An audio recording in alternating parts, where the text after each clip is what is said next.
it's a little added work, but it's important work.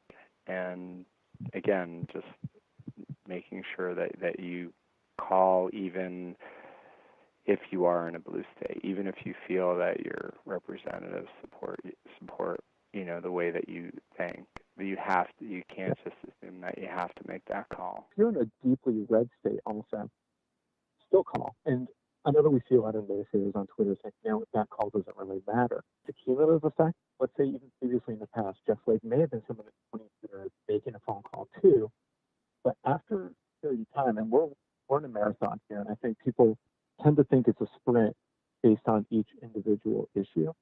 These calls over time, it may be, first is the ACA, now it's tax reform. The next thing is going to be is welfare reform. If these people continuously get these phone calls issue after issue, it builds up after time. So anybody, if you are in any state, red, blue, purple, it doesn't matter. You really need to go and make these phone calls. Again, you don't know what someone's going to change as far as the future is concerned. And definitely don't look at past performances either. Susan Collins is a perfect example. I know that. She voted one way as far as the tax reform bill goes, but every single Democratic office stressed to us, you need to call Susan Collins. You need to make sure people are calling from Maine. Again, past performance doesn't go and equate to what the future is going to have. Don't listen to the naysayers. Someone says don't waste your time. There's probably a reason behind that. It's not a waste of time at all. This is important. No. This is your duty as far as being a citizen itself. When people say that to me, I just want to add, I try to encourage or inspire them why it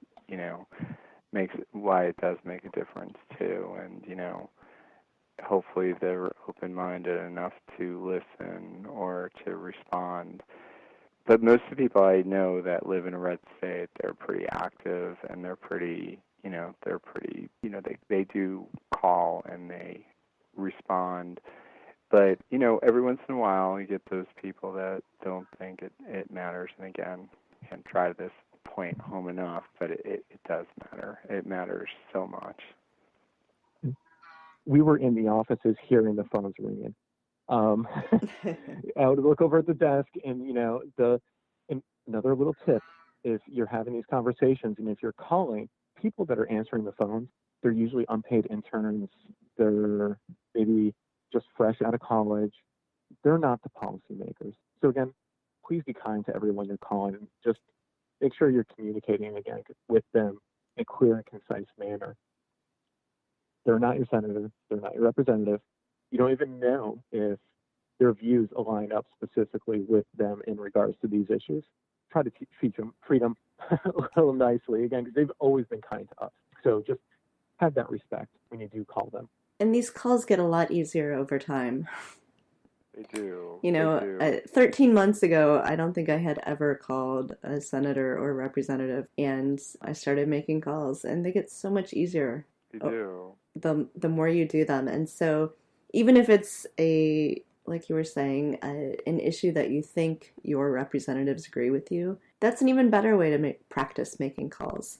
Call when you think they're going to be friendly and receptive to what you're saying, and you'll get used to it. And then when you're really mad at them and want to really tell them nicely how you're feeling and give them that personal story, you'll be more comfortable having already experienced calling. So I'm previously from Connecticut, and I call up for my mother in Connecticut, and love calling Chris Murphy's office.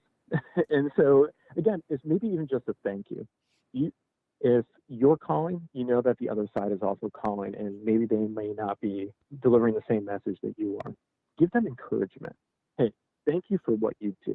Thank you for voting the way that you did. I really appreciate that. Again, it gets tallied up, but it also goes and helps out those people on the other side of the phone also. And I think that's the one thing that, at least on my side, that I really want to stress, is we're all people. We're all the same. At the end of the day, what we care about is, we care about our family, we care about our health, we care about our happiness. And maybe the way that we're going to go and look about some of these policies, we have different directions as far as what we want to do and how we want to go and move as far as the country is concerned. But we all are still human. And again, having these conversations bridges those gaps and bursts those bubbles. We don't want to stay within our same bubble and keep on bouncing information off of the walls we want to go and kind of expand that and make sure that people understand our sides of it. I believe, Peter, you have a pinned tweet up right now about how to call. An example video of you calling your senators. I'm glad it's not the one where I spilled coffee on myself. But,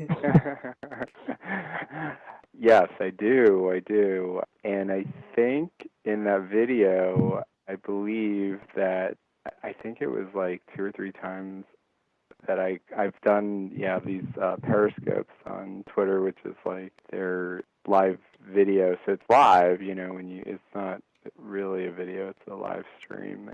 What you're saying, what Red's saying, I just show, you don't even have to say a lot. You can, it could just be basics. If you're calling about the tax bill, for instance, all you really have to say is, I feel like if I would call, like, Leader Schumer or Senator Gillibrand, who are my representatives, and I say to them, I just wanted them to know that I want them to vote no on the tax bill, and that's all you have to say.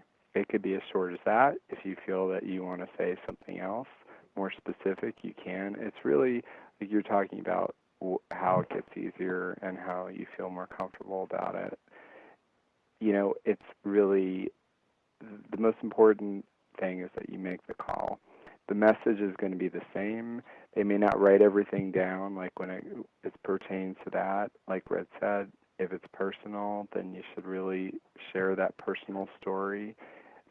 I think calling is important, and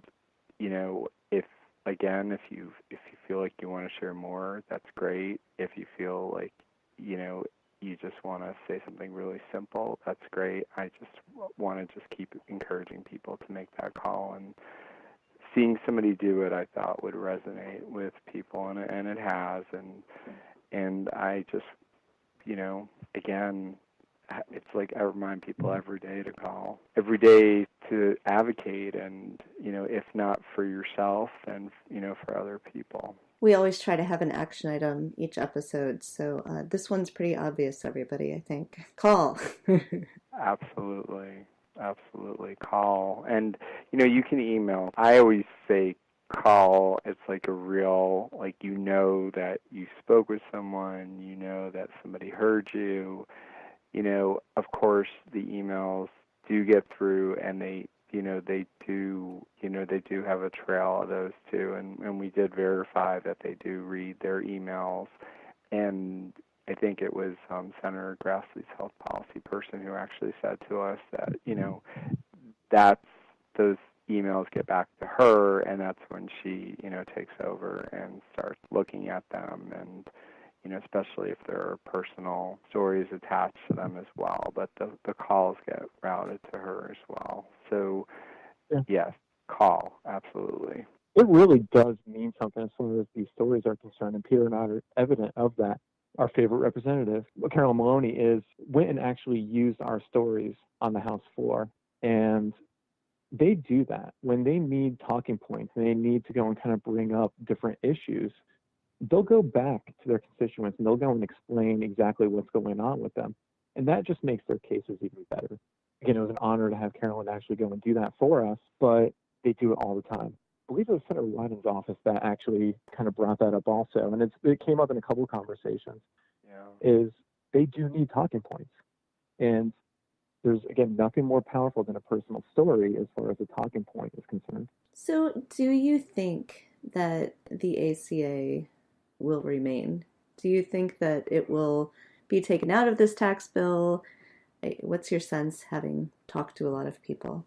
That is a good question. It's something that we discuss in probably definitely every office. And one of the reasons that we wanted to talk to Darrell Iss's office was because he, is a Republican representative that voted no. And there are two versions of the tax bill. There's a House version, there's the Senate version, and the House version, what the ACA individual mandate wasn't attached to it. In the Senate bill, it was attached to it. Now they're in conference and trying to reconcile the two bills.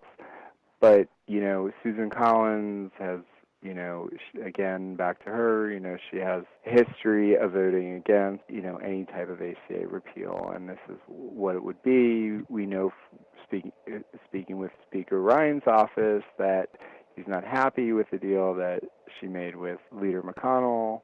So I think that everything is up in the air right now, and it just probably even makes the point, getting back to the point of calling, even more crucial, because if anything is up in the air now, it's her vote and probably Jeff Flake's vote. And, anyone listening in Maine or Arizona should be calling their offices. So anything can happen. We went down there to give people hope. I think Red and I had a few conversations where I even asked him, is it even worth going since the tax bill passed? And, it was, I wasn't very happy. And, I'm always trying to encourage people on Twitter to keep fighting. And he said, we have to give people hope. And he was right. And as soon as he said that, convinced me, got to go down there. We got to give people hope, and we got to keep fighting. Anything is possible. And I think day after day, there's so many variables that it is absolutely possible, but we have to advocate for ourselves and others, and we do have to keep calling. And so that's really the key. It's not what they do that's important, it's what we do as citizens. That's probably the key factors right now, because we don't know what they're doing behind closed doors, but we know what we can empower ourselves to do. And focus on the aspects of the bill that you think are the most beneficial. One of the encouraging signs, it's actually kind of shocking that I'm going to say this, but one of the offices that I seem to have the best communication with is Tom Tillis's, actually my senator in North Carolina. And I'm able to actually talk about facts within North Carolina to this office. All of us admit, in all the offices that we talk about, no bill is perfect. There's always changes that can be made in order to go and make a bill even better. And focusing on some of those issues where you say, okay, well, this is a really great aspect of this bill, and let's go and focus on maybe improving this as much as possible. And one of the encouraging signs that I always get from this office is they always talk about improving the ACA. Versus completely getting rid of it. You don't want to throw the baby out with the bathwater. And so I think, kind of to answer your question kind of shortly, is the way that the bill stands right now, I don't want to sound negative, but I don't see it standing the way that it is. I'm hoping that there's going to be improvements in regards to it that can kind of bridge those gaps between it. And again, it's kind of going back to what Peter said too, is you always have to have hope. The day that we kind of completely give up and we kind of say, you know what, that's it, it's going to be gone, is the day that we lost. And so any opportunity we can, again, we sound like a broken record on this conversation, but it's telling those stories, is giving the feedback in regards to it. Nothing can get better if we don't give feedback. That's where we kind of just start getting into, it's good or it's bad. It stays or it goes. That's the beauty of our democracy, is that it's a living thing. It's a living, breathing thing that we can always go and change, and we can always go and make it better. When we go and paint something with, just a negative paintbrush or, just a positive paintbrush, we kind of are blind to all the things that come in between. And especially with a bill so massive that affects so many people and involves so much money, obviously it's not always going to be perfect. And so, again, finding those common ground and finding ways to go and improve it rather than going and just scrapping it completely and hoping for the best afterwards is a way that we can kind of move forward as a country. And as citizens, I think that's kind of like, our biggest push is that there's so many more of us than the people in Washington. And we need to make sure that they understand what we want versus, I know we hear this a lot, Trump got voted in, so this is what the people want. Well, there's a lot of issues that decided an election. There's a lot of issues that decide a lot of these local elections. It's not one way or the other, not one head of the coin versus the other. There's a lot of nuances in between. And that's how we kind of explain these situations when we go down there in Washington. Well, and a year ago today, none of us would have thought we'd still have the ACA today. Yes, it's very, very true. And I think there were definitely a lot of us concerned when the advertising budget was cut by 90%, and then the Navigator ACA Navigator budget was cut by 50%. Very, very concerned. And there was like a major grassroots effort, and